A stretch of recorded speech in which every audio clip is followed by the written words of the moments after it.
Bonjour à tous, dans cette vidéo nous allons voir comment établir le domaine de définition d'une fonction dont la condition d'existence ramène à une inéquation du deuxième degré. Nous allons fonctionner avec un exemple, donc on va essayer d'établir le domaine de définition de cette fonction.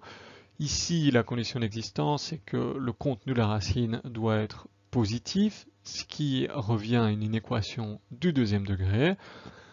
En français, on peut dire que c'est une équation, elle revient à trouver la valeur de x pour laquelle le trinôme est positif ou nul.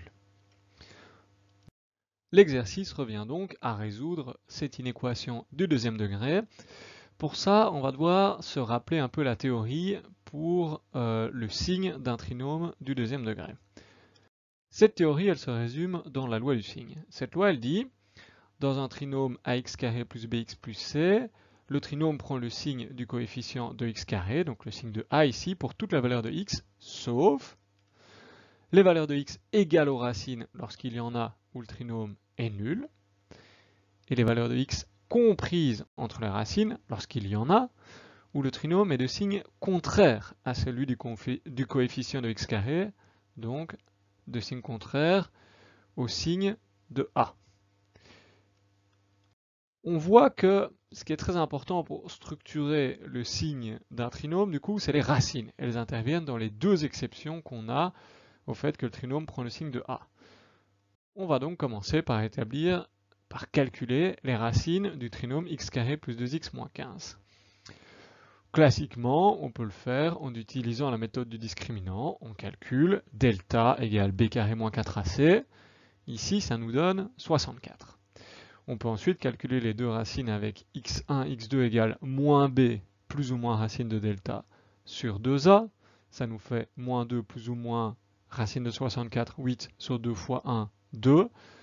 En simplifiant, on a deux racines, x1 égale 3, x2 égale moins 5. On les met dans l'ordre et on va ensuite établir notre tableau des signes. Théoriquement, la loi du signe, elle peut un peu se traduire comme ceci. À la première ligne, on met les valeurs de x et on va placer les deux racines x1, x2. Et à la deuxième ligne, on met le signe du coefficient de x carré. On retrouve bien sûr des zéros en dessous des deux racines. Et on a à l'extérieur des racines le signe du coefficient a et à l'intérieur des racines l'opposé du signe du coefficient a. Concrètement ici, on va remplir notre tableau avec comme trinôme x carré plus 2x moins 15. On commence par placer les racines, attention, on les place bien dans l'ordre.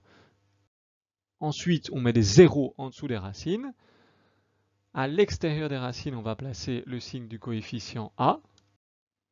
Ici, le coefficient a, c'est 1 parce qu'on a 1 fois x carré, donc on met des plus.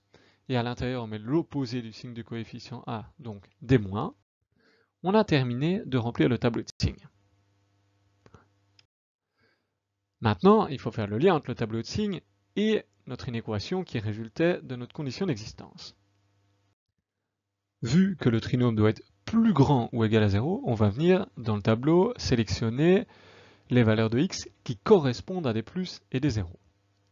Concrètement, on va trouver à la ligne x carré plus 2x moins 15 les plus et les zéros, on les met en évidence.